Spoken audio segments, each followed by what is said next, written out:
아침 묵상에 오신 여러분들을 환영하고 축복합니다. 오늘도 하나님께 새로운 날을 허락하셨는데요. 새로운 날을 걸맞는 새로운 은혜로 오늘 하루 우리 인생을 지켜주시 믿습니다. 오늘은 자금의 가치라는 제목을 가지고 전도서 10장 1절부터 4절까지 말씀을 좀 살펴봤으면 좋겠습니다. 우리 1절 말씀 같이 한번 읽어볼까요? 죽은 파리들이 향기름을 악취가 나게 만드는 것 같이 적은 우매가 지혜와 존귀를 난처하게 만드느니라. 예, 뭐라고 표현하냐면 죽은 파리들이 향기름을 악취가 나게 만드는 것 같이라고 이야기합니다. 예를 들어서 향기로운 기름이 있어요. 향기로운 기름이 있는데 그 기름 안에 파리 한 마리가 떨어져 죽습니다. 그런데 이 파리 한 마리 때문에 뭐가 되는 거예요? 전체가 망가지는 거죠. 그래서 작은 것 하나가 전체를 망가뜨린다는 그런 이야기예요. 그리고 또 뭐 한두 가지 작은 실수가 그동안 쌓았던 모든 수고를 허사로 만든다는 거죠. 사실 이런 경우는 굉장히 많죠. 정말 우리가 뭐 예를 들어서 요리사가 요리를 합니다. 식당 가서 우리가 음식을 먹다가 거기에 머리카락 하나 떨어져 있어 봐요. 그럼 우리가 정말 아름답게 많은 음식을 먹었는데 뭐예요? 이 머리카락 하나 때문에 정말 음식 맛이 없어지죠. 그리고 이 머리카락 하나 때문에 모든 것이 뭐예요? 수고가 사라지는 거죠.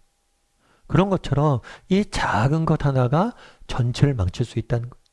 그런 의미에서 정말 전도서 기자가 무엇을 이야기하는 거냐면 이 작은 것 하나의 소중함들을 우리가 깨달아야 된다는 거예요. 사실 우리가 하루하루 살아가잖아요. 하루하루 살아가는데 이 일상들이 어쩌면 굉장히 단순해요, 단순해. 그래갖고 제가 예전에 한번 그런 이야기를 들은 적이 있어요. 제가 이제 선배들 중에 대학교 다닐 때 선배들 중에서 예술 쪽에 일하는 그런 사람들이 있었어요. 그래갖고 그 선배한테 물어봤죠. 디자인 하시는 분인데 어떠세요? 디자인하고 그런 게 재밌죠? 그랬더니 늘 하는 사람이 그분이 뭐라고 했냐면 야, 이거 디자인 멋있어 보이지? 이거 다 노가다야, 노가다. 그냥 끊임없이 반복이야, 반복. 그런 이야기 하더라고요. 그러니까 뭐냐면 세상에 보면 되게 자유롭고 화려한 직업 같아요. 하지만 그런 직업도 보면 내면을 자세히 보면 똑같은 일에 아주 사소한 작은 일들의 반복이에요. 그런데 이 작은 일들의 반복을 성실히 끝까지 해놓으면 그게 뭐예요? 아름다운 작품이 되는 거죠. 그것뿐만 아니죠. 작가도 마찬가지예요. 작가 쓰는 것도. 여러분 해밍웨이 아시죠? 해밍웨이 같은 건 노인과 바다로 굉장히 유명한 그런 작품을 썼던 바다인데 이 해밍웨이가 늘 하던 게 있대요. 그 사람은 뭘 했냐면 숫자를 벽에다 적어놔요. 내가 오늘 글을 쓰잖아요. 작가니까 글을 쓰는데 그 자기가 쓴 글자 수를 적어놓는 거예요. 그래서 몇백 글자 뭐 자기가 목표한 거 넘으면 나가서 낚시하고 그것을 목표하지 못한 걸 이루지 못하면 좋아하는 낚시도 안 하고 계속해서 글을 쓰고 그러면서 정말 매일매일 같이 반복적으로 썼던 글이 모여서 뭐예요? 아름다운 작품이 나오는 거예요. 작품이 한순간에 나오는 게 아니라는 거예요. 그래서 전도서 기자가 이야기하는 건 뭐냐면 이런 작은 것 하나를 소중히 여길 수 있어야 된다는 거예요. 그랬을 때만이 뭐예요? 우리가 목표로 한 것들이 이루어진다는 거죠. 이것은 단순히 어떤 일에서만 적용되는 게 아니에요. 행복도 마찬가지예요. 여러분 행복은 그런 말이 있어요. 행복은 강도가 아니라 빈도다라는 말이 있어요. 이게 무슨 말일까요? 정말 한두 번의 강력한 경험은 우리에게 행복감을 줍니다. 그렇죠. 한번 여행을 가봐요. 해외여행 가보세요. 정말 멋있죠. 너무나 너무 신나. 너무 아름다운 작품들을 보고 자연을 보고 그런데 그런 것들이 행복감을 주는데 이러한 강도 아주 한두 번의 강력한 경험들은 우리에게 행복감을 주지만 우리의 행복을 지속시키지 않는다는 거예요. 진정한 행복은 뭐예요? 이런 경험이 아니라 일상의 작은 경험 가운데 찾을 수 있다는 거예요.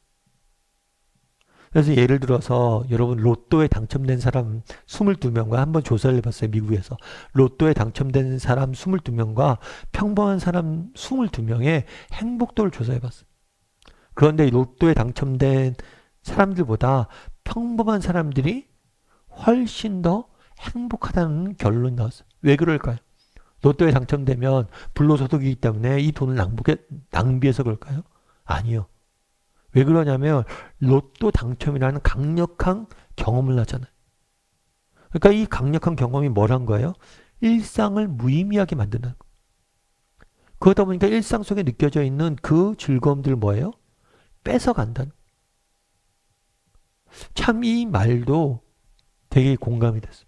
그래서 행복은 뭐냐면 강도가 아니라 빈도라는 거. 정말 오늘 하루를 살면서 정말 친구들과 대화 나누고 따뜻한 차 한 잔 먹고 밥 한 끼 맛있게 먹고 또 우리 살아가는 성도들과 교제 나누고 이런 것 자체가 우리 행복의 원천이란 거예요. 내가 대단한 성과를 이루고 무엇인가에 합격을 하고 어떤 대단한 일들을 이루고 신문 기사에 나오고 이런 것들은요. 정말 한순간이 한순간. 그런 것들 한번 빠지면 더 큰 거, 더 큰 것만 요구하지 한도 끝도 없어요. 정말 중요한 건 뭐예요? 일상의 작은 순간에 행복을 발견할 수 있는 기쁨과 시선이 필요하다는 거예요. 로저 페더러라는 테니스 선수가 있어요. 이 사람 같은 경우는 테니스의 황제라고 불렸어요. 그래서 20대부터 이미 압도적인 퍼포먼스를 보였죠. 40대가 되었을 때는 이미 정상급 선수로 활동했어요. 근데 그 사람이 그런 얘기를 하더라고요. 어떻게 이렇게 성공할 수 있었냐? 그랬더니 그분이 뭐라고 했냐면 나는 나의 일상적인 루틴을 좋아한다. 나는 일어나서 아이들에게 아침을 만들어주고 학교에 데려다 준 후 훈련한다. 나는 내 나이에 최고의 위치에 나를 유지하기 위해 올바른 훈련 방법을 알아냈다. 나는 경쟁을 좋아하지만 매일 베개에 머리를 대고 오늘 정말 멋진 날이었어 라고 나 자신에게 말한다. 정말 어떻게 그렇게 할 수 있었냐? 나의 일상적인 매일매일 반복되는 단순한 일 같아 보이는 아이들에게 아침을 차려주고 학교를 데려다 준 다음에 훈련한 이 훈련. 이런 작은 일상들이 모여서 오늘의 내가 됐다는 거예요. 그런데 더 가치 있는 말은 뒷말인 것 같아요. 오늘 정말 멋진 날이었어 라고 내게 말한다. 다르게 말하면 일상의 소중함들을 깨닫고 알았기 때문에 이런 내가 성공을 이뤘고 이 성공을 이루어도 내가 지치지 않고 정말 실패하지 않는 인생을 살 수 있었다는 것. 우리도 오늘 한번 돌아봤으면 좋겠어요. 작은 것의 가치에 대해 돌아봤으면 좋겠고 오늘 하루 어떻게 보면 되게 오늘 하루 우리의 삶이 무료해 보일 수 있습니다. 정말 그냥 또 그렇게 지나간다 느껴질 수 있어요. 하지만 이런 삶들이 우리 인생을 이루어가고 정말 우리 인생을 아름답게 만듦을 기억하고 오늘 하루 정말 오늘은 정말 멋진 날이었어 라고 스스로에게 말할 줄 아는 사람 되었으면 좋겠어요. 오늘 시작이잖아요. 오늘도 정말 멋진 날이 될 거라 생각하고 또 힘들고 어렵지만 오늘 하루 평범해 보일지 모르지만 오늘 하루 멋진 날이었어 라고 스스로에 격려할 줄 아는 그런 작은 것들을 일상을 소중히 여길 줄 아는 사람이 되었으면 좋겠어요. 그리고 행복은 강도가 아니라 빈도임을 기억하고 하루하루의 작은 일상들 소중히 여기고 그 가운데 행복을 찾을 줄 아는 저나 여러분이 되기를 주님의 이름으로 소원합니다.